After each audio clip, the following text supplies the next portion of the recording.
나 혼자 산다. 현실은 달랐다. 이것도 참 어떻게 보면 좀 무거운 얘기이긴 한데 디스토피아적인 얘기입니다. 근데 통계청에서 자료가 하나 나왔죠? 네. 예. 그러니까 1인 가구가 현재 가장 흔한 형태가 됐거든요. 예. 지금 보면은 1인 가구 추세가 2005년 무렵만 해도 20%였던 게 점점 늘더니 33%까지 올라갔습니다. 그러니까 MBC의 이제 예능 프로그램 중에 나 혼자 산다가 그렇죠. 어떻게 보면 약간 시대를 좀 읽은 거예요, 흐름을. 시대를 앞서갔죠. 네. 그래서 2000년대에 나온 프로그램인데 네. 지금까지 장수하고 있는 이유도 트렌드를 미리 읽었고. 왜냐하면 그게 트렌드가 있었어요. 트렌드가 어떻게 보면은 아빠 어디가? 그렇죠. 이거는 어, 육아 예능이잖아요. 그렇죠. 그건 기본적으로 일단은 뭐 2인이나 3인 이상 음. 가구니까 그렇게 따지면 그 트렌드보다 이제는 나 혼자 산다가 좀 더 앞서간 트렌드가 되겠죠. 앞서간 거 되고 사실 방송가에서 시대를 앞서간 프로그램 두 개를 꼽는데 음. 나 혼자 산다 앞서갔고요. 음. 또 하나가 TV 동물농장. TV도 이게 20년이 넘었습니다. 너무 오래 기다린 거 아니에요? 당시에 반려견 시대를 네. 이렇게 오기 전에 미리 좀 시대를 내다봤다는 평가도 있는데 음. 그래서 그만큼 이제 미래 예측이 중요한데 결과적으로 1인 가구는 점점 더 늘어나갈 거라는 게 어제 통계청의 핵심적인 메시지예요. 첫 번째 메시지. 네, 첫 번째 메시지. 그래서 통계청. 2050년이 되면 음. 10명 중 4명이 1인 가구라고 하니까 네.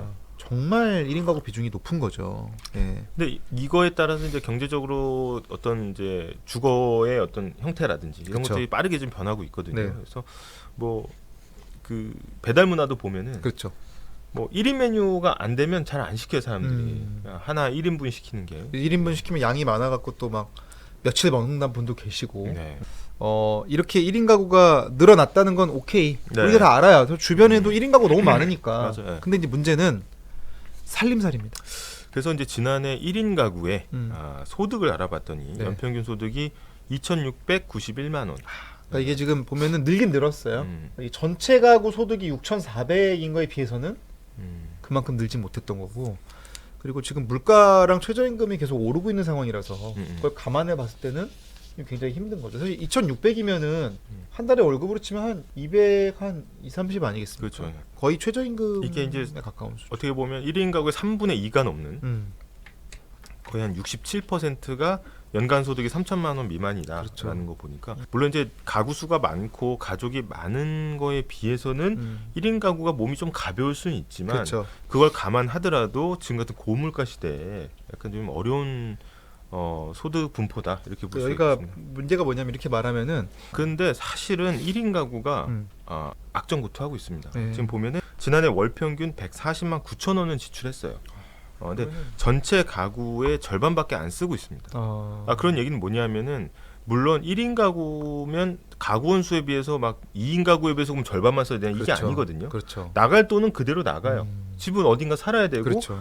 뭐 수도 뭐 전기는 다 또 나가야 되기 고정 때문에 비용이라는 게 고정 비용이 있으니까. 있습니다. 그래서 네.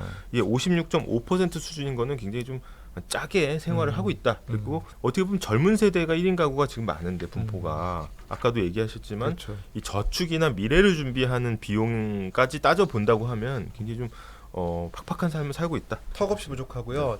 그래서 1인 가구는 아프기도 어렵네요. 그러셨는데 실제로 지금 연소득이 많이 정체가 돼 있는데 문제는 뭐냐면 1인 가구가 뭐 요새 비혼주의자분들도 많잖아요. 그렇죠. 뭐 그건 선택이기 때문에 비혼이 나쁜 겁니까? 그건 아니죠. 아니야. 네, 네. 선택하면 돼. 선택하면 되는데 근데 문제가 있어. 어떤 게 있습니까? 비혼을 내가 원치 않는 비혼도 있다는 게 이번 조사에서도 드러났어요. 비자발적 비혼. 그렇죠. 사실 그거는 뭐가 문제인지를 좀 볼 필요는 있겠죠. 네. 그게 바로 이거죠. 1인 가구에 결혼을 하지 않는 이유 음. 가장 높게 설문이 나온 게 결혼 자금 부족입니다. 그렇죠. 네. 그리고 두 번째가 고용 불안정. 네. 그러니까 뭐냐면 1인 가구들 중에 나는 결혼 꼭 필요 없어요라고 응답한 비율이 42%였거든요.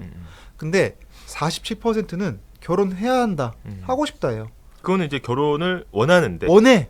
근데 왜 결혼을 못 하냐면 결혼 자금이 부족하다. 이건 안 하는 게 아니고 못 하는 거죠. 그러니까 결혼 자금이 부족하고 고용이 불안정하고 그래서 경제적인 요인이 거의 40%가 넘는다. 거의 절반 가까이 된다는 게 이번 조사가 준 좀 뭐라 그럴까요? 좀 무거운 메시지 같긴 하거든요. 네. 그게 저는 조금 이전과 전 세대에 비해서 좀 다른 점이라고 보이는 게 뭐냐면은 과거에는 예를 들어서 두 사람이 힘을 합쳐서 소득을 잘 모으면 이게 저축도 되면서 집도 늘려가면서 이게 가능했던 시대였다. 아이도 키우면서. 네. 지금은 사실은 굉장히 처음에 약하게 시작했을 경우에는 앞으로도 계속 힘들어지는. 왜냐면 성장을 사회가 잘 안 하기 때문에 그런 측면이 좀 반영된 거 아니냐. 네. 더군다나 지금 금리 인상기니까 더더욱 소비는 늘고 네. 그렇다가 월급은 느나요? 안 늘잖아요. 저희 스태그플레이션 또 수업 들으신 분들은 알겠지만 그래서 월급은 정체되어 있는데 각종 비용만 늘고 있다 보니까 지금 뭐 미래를 계획을 세우기는 너무 어려운 상황. 그런 게 좀 반복되고 있다는 게 주변에서도 이제 보면은 결혼하고 싶어 하는 분들을 전제로 결혼을 하면 사실은 굉장히 많은 목돈이 들어가고 그렇죠. 그리고 또 한 번의 허들이 이제 그 출산. 그렇습니다. 만약 아이를 낳기로 결정했으면 아이를 낳았을 때 또 많이 들어가는데 사실은 아이를 키우는 직접적인 비용보다 직장을 유지하면서 아이를 키우는 거에 대해서는 주변의 부모님의 도움 없이는 그렇죠. 사실상 불가능한 시스템이 돼가고 있기 때문에 네. 그 부분에서 많은 분들이 좀 그걸 미리 내다보고 좀 주저하시는 분도 있다라는 겁니다.